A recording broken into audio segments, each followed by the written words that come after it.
G'day YouTube, my name's Lance and welcome to Bundy Bear's Shed. Well, the weather report, well, it's a cracker.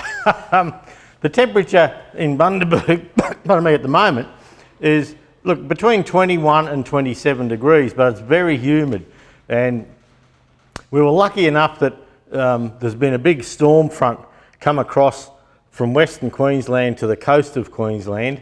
Look, probably for the last 10 days. And oh, look, we had 79 mil one day and 89 mil a little after, and the result of that is the dams are full and overflowing. There's water still running onto the paddock about so deep after 4 or 5 days. So the paddocks, I have had a couple of wet patches in the paddocks for years, but they'd dried up, but they're all a bit doughy again. And so, oh, we're so thankful that these dams filled up. We normally run the toilets on the house on the dam water. We pump it up to a high tank up the back here and we just gravity feed to the toilets. And with that and watering the garden, the dams last us around 2.5 years with little or no top up. So look, it's been great. It is very humid though, and after work I've been trying to go into the new house. We took over the new house. I've just been working my ring off in there. Pardon me. I'm pretty well over that wog. I've still got a little bit of a cough there, but look, I'm good. And so yeah, I've been in the house doing pruning, and we've taken ute load after ute load of prunings out of the garden, around the garden, the palms. I've cleaned the gutters. I still have one gutter to clean. I welded up a big frame for the side of the shed to help with the dog fence sort of thing. And while Rick was here, Pomona Rick was up from Pomona. That's why I didn't get a shed. I told him I was going to blame him. I said, "Oh no, Stu, because Rick's here." So, I'm going to blame him. That's it. That's my story. But yeah, we just buggered around and we come up the shed here and we made a gate, which was just 2 panels that we cut down and welded that in. I got that gate hung through the week, and yeah, I've had the bloke over at the new house to do the security screens for the top floor, and he's supplying the pool fencing. You can't buy, pardon me, 1,200 panels of pool fence at Bunnings at the moment. They've run out. So, and half the loads, as soon as they come in, they're gone. So we've gone to another supplier in town, and he's supplying all the pool fence at 12. So it's going to be 1,200 high, just the straight panels, and by the time that's 100 off the ground, that should keep Ellie's dogs in. She's got a couple of border collies, and particularly if there's a storm around, they'll try anything to get out. But if they're around behind the shed where we have that little dog cage thing, yeah, look, they got no hope of getting out of there. We've got cement under the gates and all that. So the kids are moving in within about a fortnight now, fortnight to 3 weeks. And they started to move yesterday. I see them doing a bit of stuff. I've still got to pressure clean the driveways and wash the outside of the house and all that, which I probably should be in there doing today because it's very humid and we have showers and it's probably all loose. So perhaps I should be in there, but I'm not. I've got to catch up at home here. The mowing at home's taken over, and if you've heard me speak before about my neighbour up the back that's just a flog, and I had a fence down the side and he pulled the fence down, then he couldn't put the fence, bloody wire, couldn't put that back in because I hadn't cleaned my side of the fence properly, and he wanted this tree out, and he's come into my place like a metre and painted red on the trees he wants out. And anyway, we all got a burden to bear, don't we?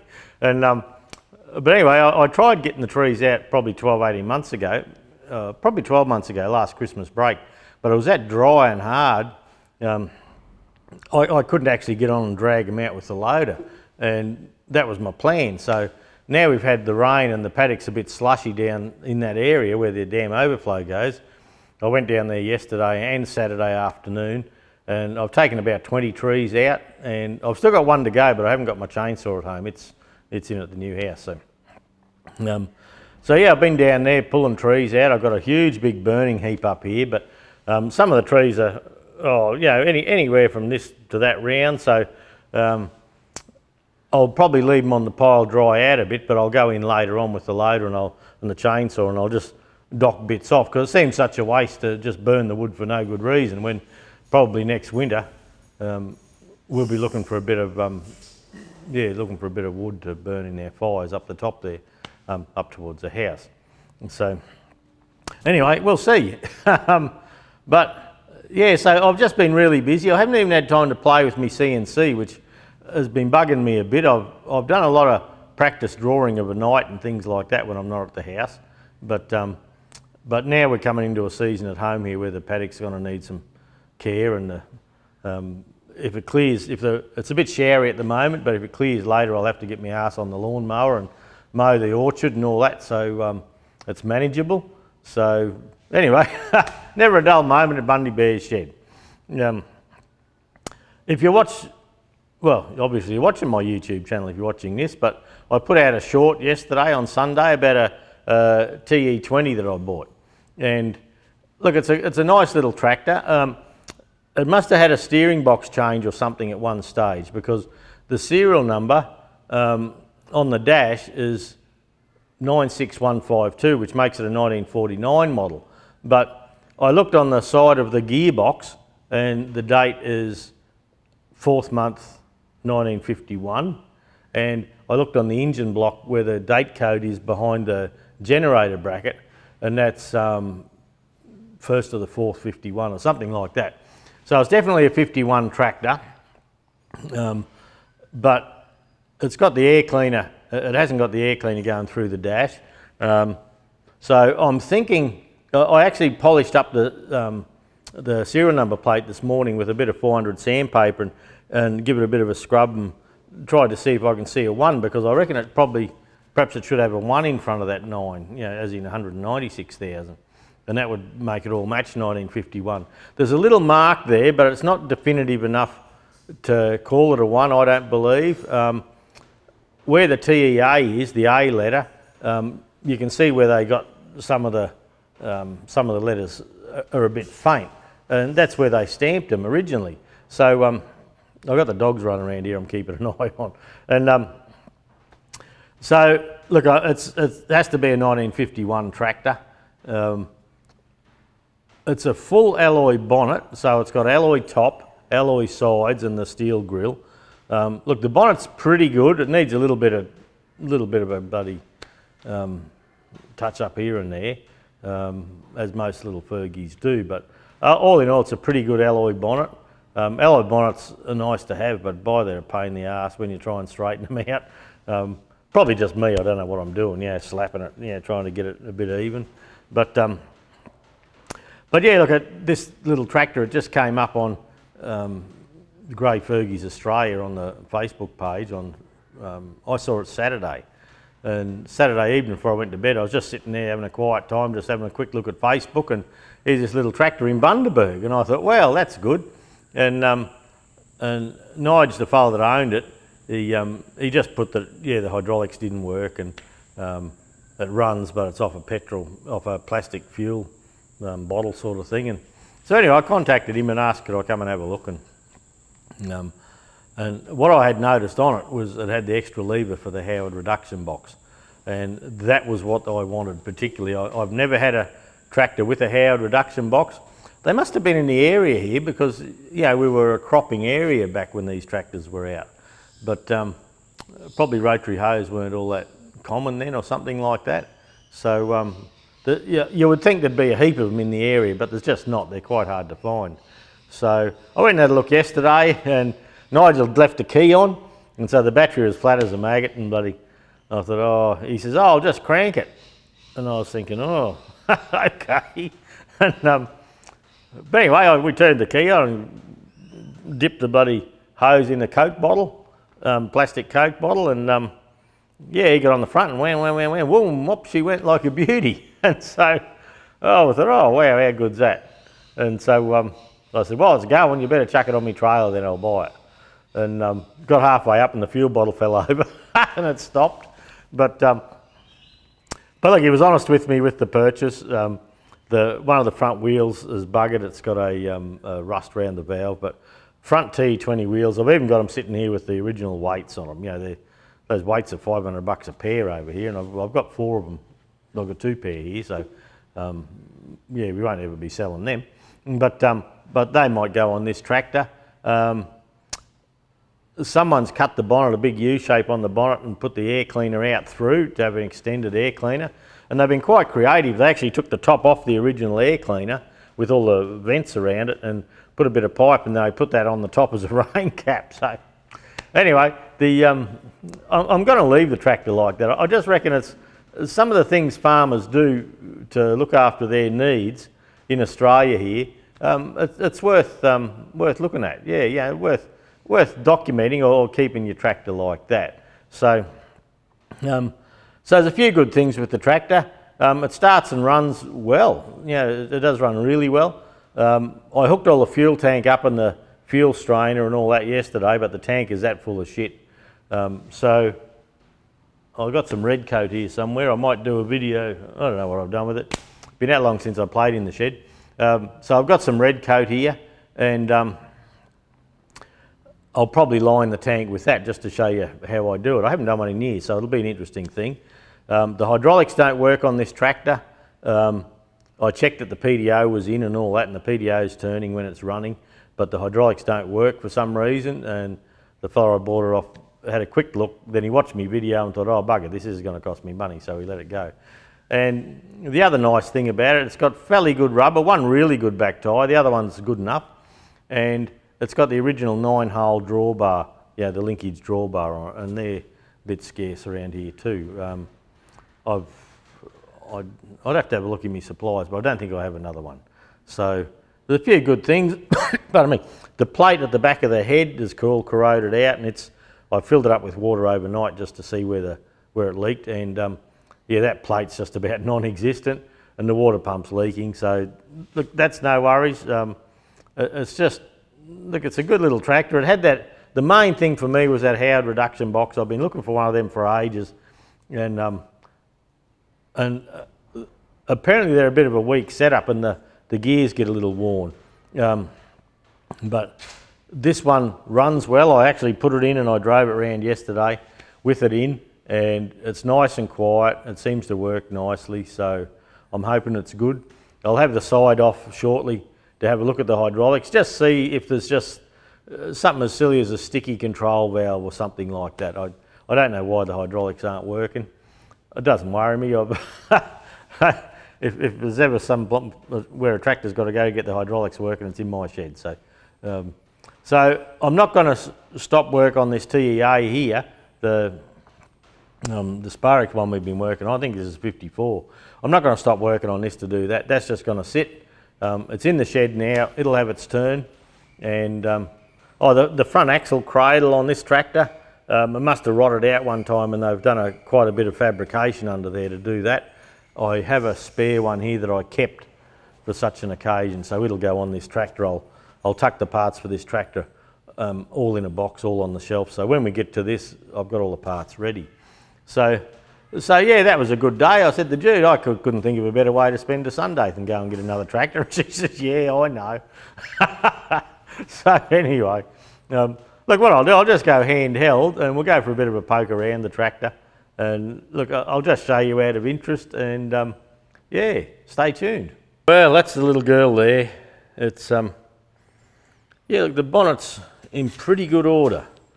Now, in Australia, we had a logo, we had a big plate that went on there with Ferguson embossed into it. Some of them were brass and some weren't. I do have one somewhere, but I think it's up in the pallet racking, so I can't show, but that's where the bonnet got its little hole in it. Would have been nice if they just put a round hole, but anyway. And there's the top of the original air cleaner sitting up there. Bloody unit. Anyway, that's okay. Look, it has an alternator on it, and it's had the bracket welded to put the alternator on. Yeah, that'll all get fixed up.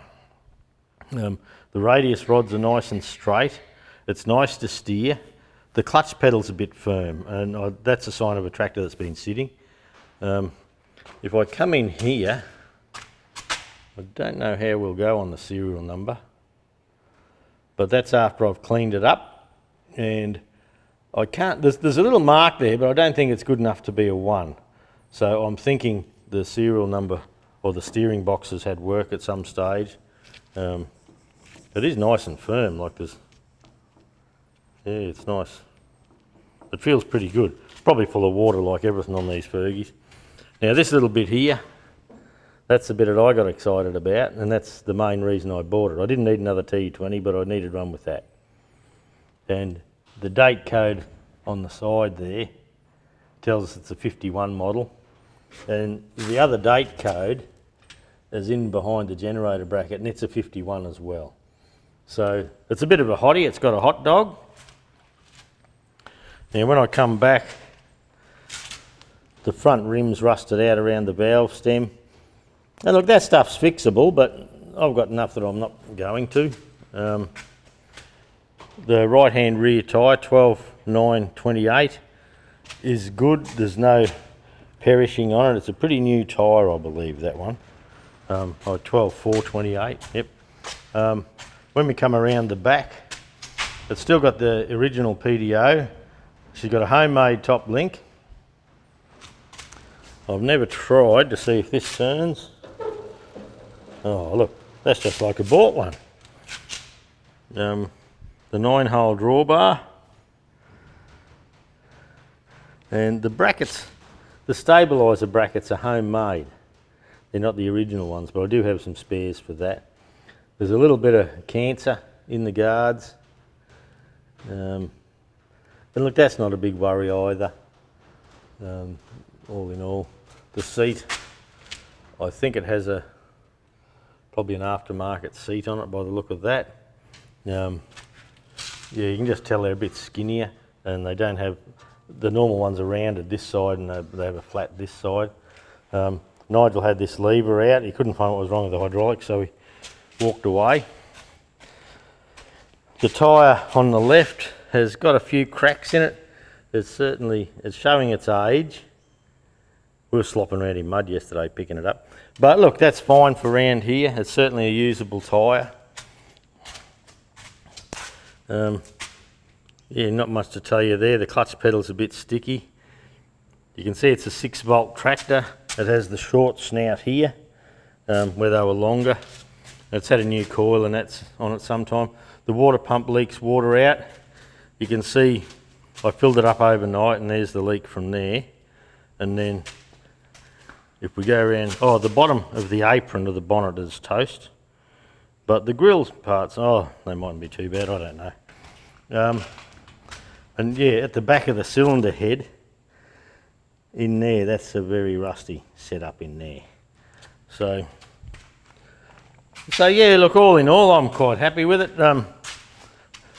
As I say, I just wanted a reduction unit tractor in my collection. And yeah, having the alloy bonnet's nice again. And my 1948 that's up in the pallet rack and that you haven't seen in years, it's got an alloy sides and tin top. So this was all a bit mix and match after the war. So anyway, you got any comments about it? There's a lot of blokes know a lot about Fergy tractors, so if you got any comments on, pardon me, whether the alloy bonnet was still a 1951 thing or, yeah, what was going on there, I believe, yeah, well, for the casting and the transmission case and the engine block all have the same date within a couple of weeks. It's definitely a 51, and I think that serial number has been swapped over with something in its life. They're 70 years old, these tractors, so who knows what happened in the time. One thing I always like about the alloy bonnet is the rivets down the side. When I first got a tractor, my 1948, it had that, and I was talking to, I think it might have been Gordon, and I said, oh, it's got bloody rivets down the side. And I said, I'm going to have to, I said, someone's buggered around with the bonnet. And they've done a fix and they've just riveted on the rough bastards. And Gordon says, you leave that how it is. He said, that's how they were. So that's how I learnt about that. So there you go. We'll go back for a chat and yeah, it's good to have a new toy. It sort of excites you a bit, you know, gets your blood flowing again. Even though it does look like it's got a radiator hose, a piece of radiator hose on the carby there. So there you go. That's the new toy I don't know when we're going to play with it. I just bought it because it was there and I needed one. Last week I've got the main housing for the rock shaft for the for the TEA over here. I've got that all done. Not done, just cleaned. And it's hard to find a nice shaft for one of those. You know, they get rusty from sitting around. So I'm going to use the old shaft but keep the bronze bushes in there. I think they give a bit more support. If the shaft was really nice, I'd use the later 35 bushes with the O-ring around to stop any oil moving, but it hasn't got that in the shafts. Not real good, but look, it's good enough for what we need to do. So there you go. That's what's happened in Bundy Bear's shed for a week. Well, a fortnight, I suppose. But yeah, it's been a good bit of fun. Working on the house, I've been putting hours into it. You know, I've been calling in after work, and there was a bit of storm water that wasn't done properly, and we had to dig down into the garden and, you know, get down on your guts about so far down and get a snap tee and put it on and cut it out and run more, storm water, because the storm water was actually sitting near one of the side doors and it rusted all the frames out. So I've done all that. I've done all the roller doors, all the glass sliders and all that. So yeah, when the kids move in, I'll still have a few jobs to do, but the urgency will be off by then. We got the Sparky coming in a week or two to do the smoke alarms, which is a new law in Australia.